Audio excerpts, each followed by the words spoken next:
आपल्या सगळ्यांच्या आयुष्यामध्ये कुटुंबामध्ये एक नातं खूप महत्त्वाचं असतं. कुटुंबामधले ज्येष्ठ जन, ज्येष्ठ मंडळी आणि त्यांची काळजी घेणारे कुटुंबीय. कसं असतं हे नातं? कडू-गोड असतं, कधी रसाळ असतं, हां, कधी-कधी तुरट-खारट पण असतं. या नात्याचा वेध घेणारा चित्रपट आहे पिकू. पिकू ही एक केअर गिव्हर आहे. ही आर्किटेक्ट आहे खरं म्हणजे. तिचा अर्धाधिक वेळ तिच्या केअर गिव्हरच्या भूमिकेतच जातो. तिचे वडील आहेत भास्कर बॅनर्जी. तिची आई गेली आहे, ती नाही आहे. आणि हिनं वडिलांची सगळी जबाबदारी आपल्यावरती घेतली आहे, स्वेच्छेने घेतली आहे. वडिलांचा तिला आधार आहे, वडिलांवर तिचं प्रेम आहे. पण तुर्तास तिच्या जीवनामध्ये सगळ्यात कटकट निर्माण करणारी व्यक्ती सुद्धा वडीलच आहे.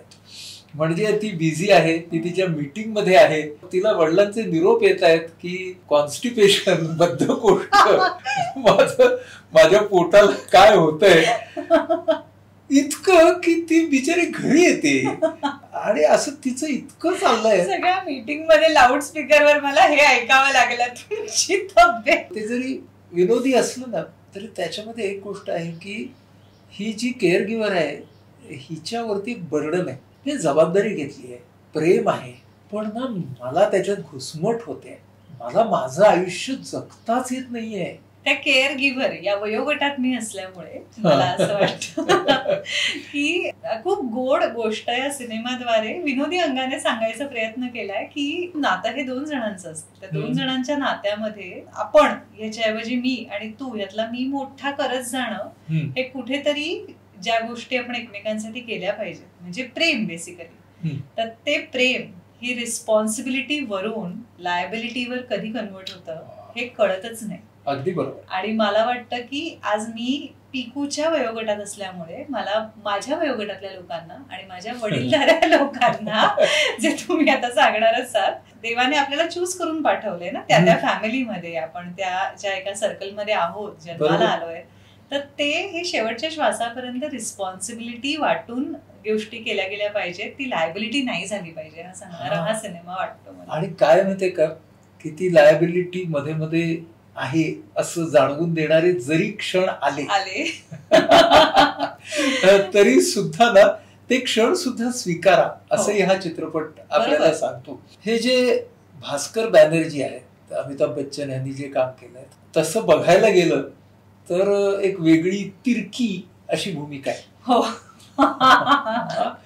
म्हणजे this person can get on your nerves. Nerves म्हणजे तुम्ही नस म्हणताय, मला तर तो इथे बसलाय तिच्या असं वाटतं. हो, इथे बसलेला असतो 24 तास. त्याला आमच्या मानसिक आरोग्याच्या भाषेमध्ये ह्याला हायपोकॉन्ड्रियासिस असं म्हणतात.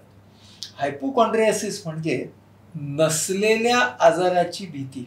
हो, आणि आमच्या साध्या लोकांच्या भाषेमध्ये नरड्यावर बसलाय असं म्हटलं तरी चालेल. आणि त्याच्यातून निर्माण झालेला भीतीचा आजार, ह्याला हायपोकॉन्ड्रियासिस म्हणतात.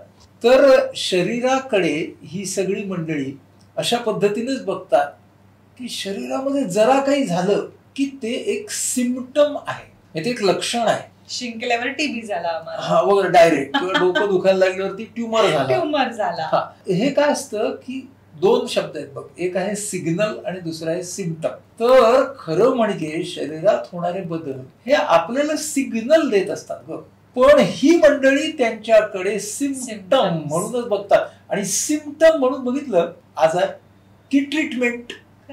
म्हणून ना त्या या पिकू चित्रपटामध्ये शेवटी जेव्हा ते भास्कर बॅनर्जी जातात तेव्हा ना औषधांचा डब्बा आहे, त्याच्यावरती खूप साऱ्या बाटल्या, तरी त्याच्यावरती फुलं वाहिलेली आहेत.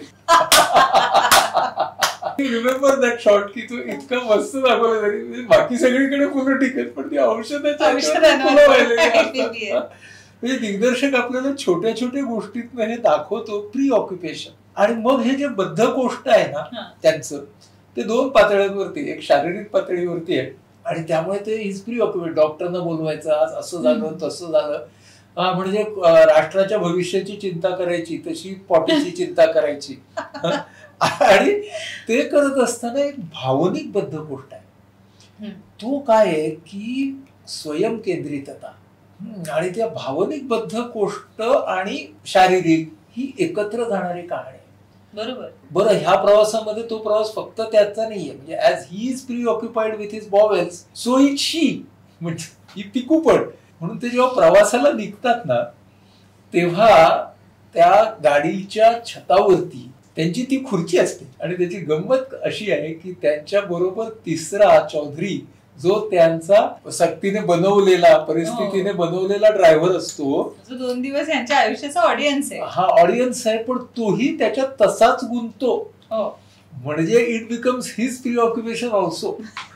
म्हणजे ते जे लोक जेव्हा थांबतात ना एके ठिकाणी रात्रीच्या मुक्कामाला, हा जो चौधरी आहे तो सांगतो की भारतीय पद्धतीने बसणं हे किती महत्वाचं आहे वगैरे.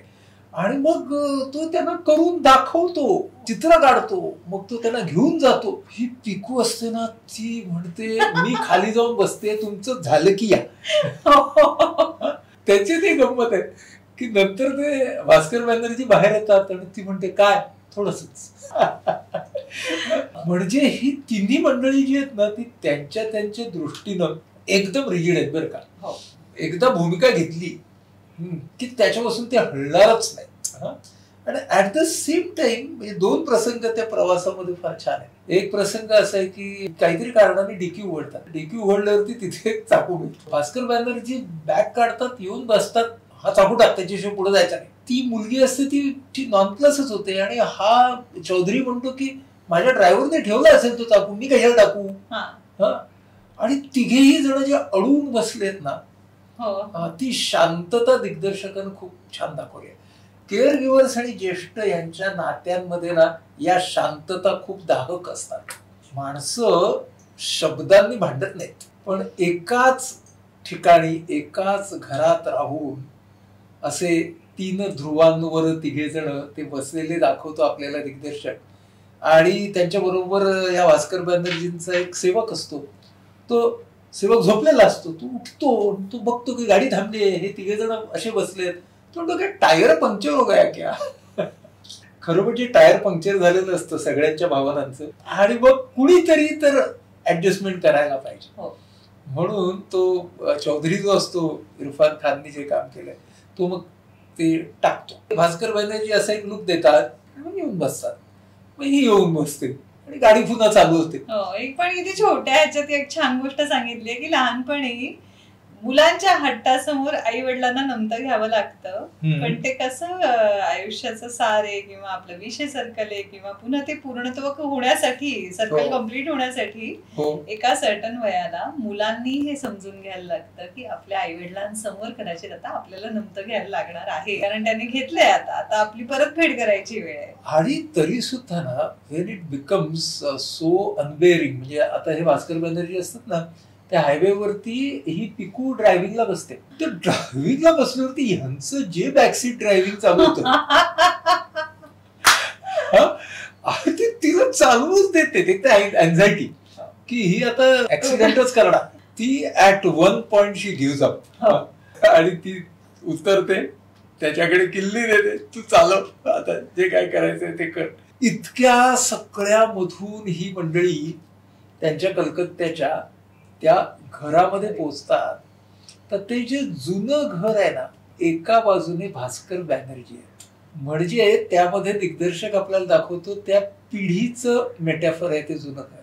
ते जुनं घर आता तसंच राहू द्यायचं का ते पाडून नवं बांधायचं, हा त्या कुटुंबासमोर असलेला प्रश्न हा नात्याचाच प्रश्न आहे की या नात्याचं काय करायचं. हे नातं असंच जपत राहायचं का हे नातं पाडायचं. आणि हा सगळ्या केअर गिव्हर्स समोरचा प्रश्न आहे. तो त्या पिकूच्या समोर 2 पद्धतीने येतो.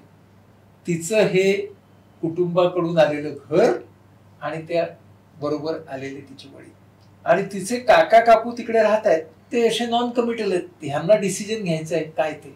पण हे गृहस्थ जे आहेत हे फ्री नाहीच आहेत, हे त्यांच्या आरोग्याच्या ह्याच्यामध्ये आहेत.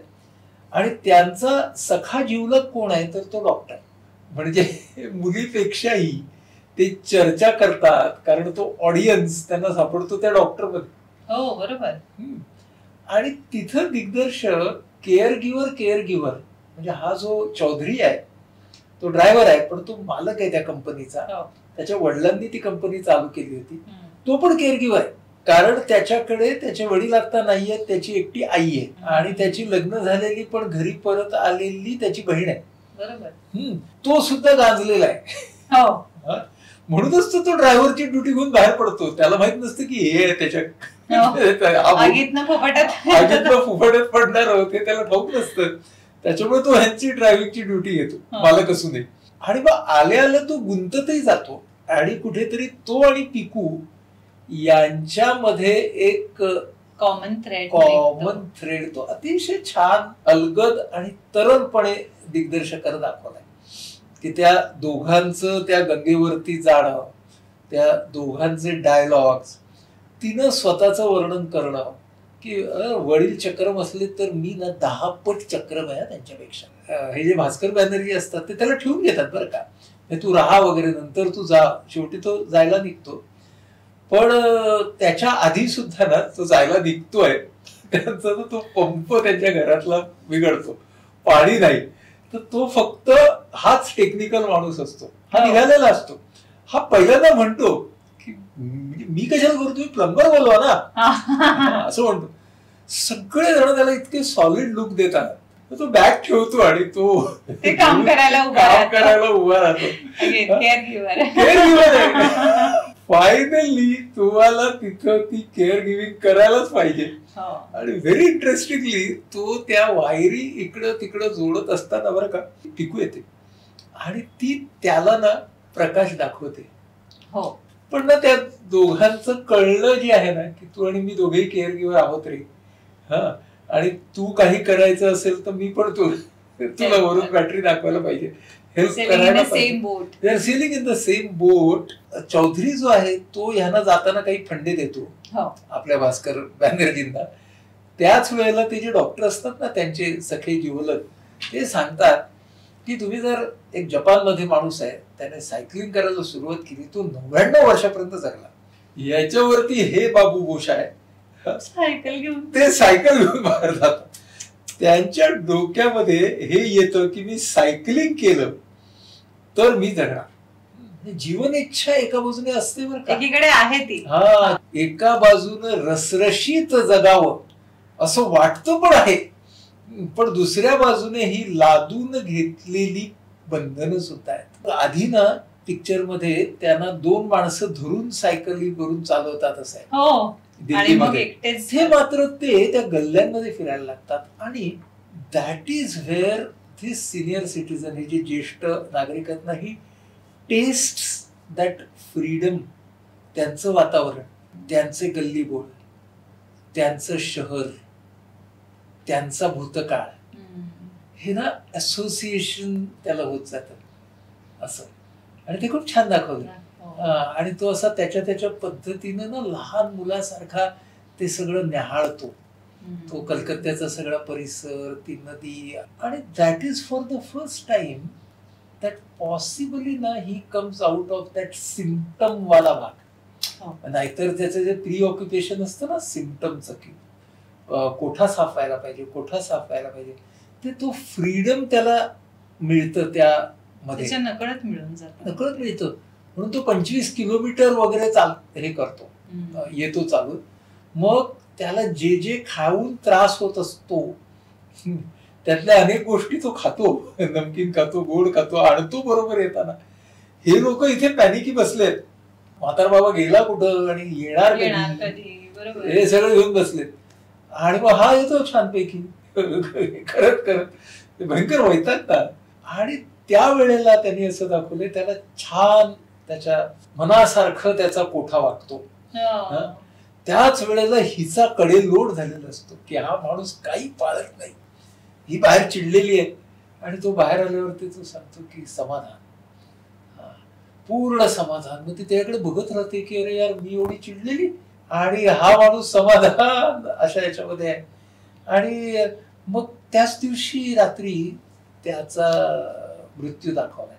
तो झोपेतच शांतपणे जातो आणि मग ही परत येते नाही का, बरोबर. आणि त्याच्यानंतर ती सगळ्यांना जे काय एक एंड स्पीच देते वडील गेल्यानंतरचं, त्यात त्या उपमा अलंकारातूनच तिने असं सांगितलंय, म्हणजे जो एक दिलासा आपला माणूस गेल्यानंतर आपल्या प्रत्येकाला लागतो की बाबा गेला का शांतपणे, तो त्याला त्रासात नाही गेला ना, त्याचं काही राहिलं नाही ना मागे, वेदना नाही ना. त्यात तिचं ते एकच वाक्य आहे की जेवढे लोक माझ्या वडिलांना ओळखत होते त्या सगळ्यांना माहित होतं की त्यांना कॉन्स्टिपेशनचा त्रास आहे, but the best part is शेवटची जाताना त्यांना आयुष्यभरातली सगळ्यात चांगली पॉटी झाली आणि माझे बाबा गेले.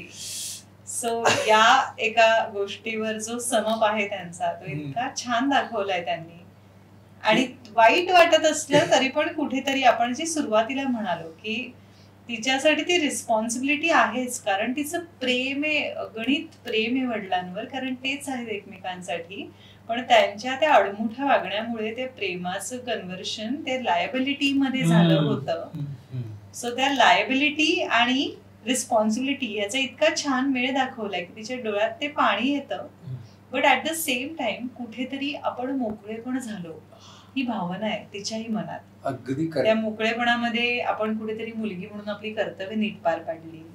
आपले वडील जे आयुष्यभर अतृप्त होते ते तृप्त होऊन गेले हे पण समाधान आहे. ते जाण्याने जेवढी पोकळी निर्माण झालीये ती पोकळी ही कुठेतरी जागा निर्माण झालीये हे सांगणारी सुद्धा आहे की माझ्यासाठी ती जागा मोकळी झाली आता. अशा सगळ्या इमोशन्स त्यांनी दाखवल्या खूपच. आणि मला वाटतं हे त्या ह्याचं डिरेक्टरचं आणि रायटर्सची खूप छान बाब आहे की त्यांनी ते इतकं सुंदर पद्धतीने जुळवून आणलंय. अगदी अगदी अगदी तू आता फार छान शब्द वापरलेस की एका बाजूला ती पोकळी असते पण ती दुसऱ्या बाजूला मोकळी झालेली जागा असते.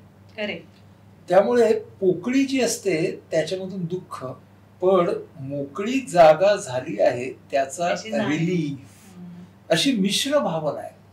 म्हणजे ना त्याच्यामध्ये शेवटाला दोन मजेदार गोष्टी आहेत की एक बघ ते बॅडमिंटन खेळत आहेत आणि बॅडमिंटन इज बॉन्डिंग. आणि बॅडमिंटन हे त्याच्यामध्ये ना तुम्ही हिअर अँड नाऊ मध्ये आहात, तुम्ही तुमचं जीवन जगायला सुरुवात केली आहे याचं बॅडमिंटन हे कसं प्रतीक आहे माहितीये का. तिची जी मावशी असते ना की जी 3 वेळा लग्न आणि त्याच्यातून बाहेर पडूनही ती खूप छान जगत असते, तिच्या बरोबरचा बॅडमिंटनचा डाव आधी कलकत्त्याच्या जुन्या घरात दाखवलाय. तिथे तो चौधरीच असतो. बरोबर. हा, तर तो दोन्ही ठिकाणी कॉमन दाखवलाय. द पॉइंट इज की ती हिची मावशी जशी जगत आहे आता तसं जगायला हिच्या जीवनात आता सुरुवात झाली आहे. And at that point of time the other मावशी म्हणजे कामवाली मावशी ती येते, कारण तिला या भास्कर बॅनर्जींनी हिनं फिनाईल काहीतरी चोरलं का काहीतरी केलं म्हणून तिला आडमुठेपणामुळे घालवलेलं आहे आणि ही तिला आत घेते. म्हणजेच पोकळी आणि जागा मोकळी हा हे तिच्या जीवनात झालंय. मला वाटतं विनोदाचा वापर करत खेळकरपणाने ज्येष्ठ आणि त्यांचे काळजीवाहू केअर गिव्हर्स ह्यांचं नातं उलगडून दाखवणारा असा चित्रपट आहे. आणि तो चित्रपट आपल्याला असं सांगतो की अरे ही जी नाती असतात ती कधीच आदर्श नसतात. कर्तव्य आणि बोजा या दोघांच्या मध्ये ती फिरत राहतात, पण ही नाती त्यांच्या सगळ्या पदरांसकट जर आपण स्वीकारण्याचा प्रयत्न केला तर त्या कडू, तुरट, खारट, तिखट अशा प्रसंगांना सुद्धा आपल्याला खेळकरपणे सामोरा जाता येणं शक्य आहे. कोणतंच नातं परिपूर्ण नसतं आणि निसर्गाचं म्हणून एक आवर्त नसतं.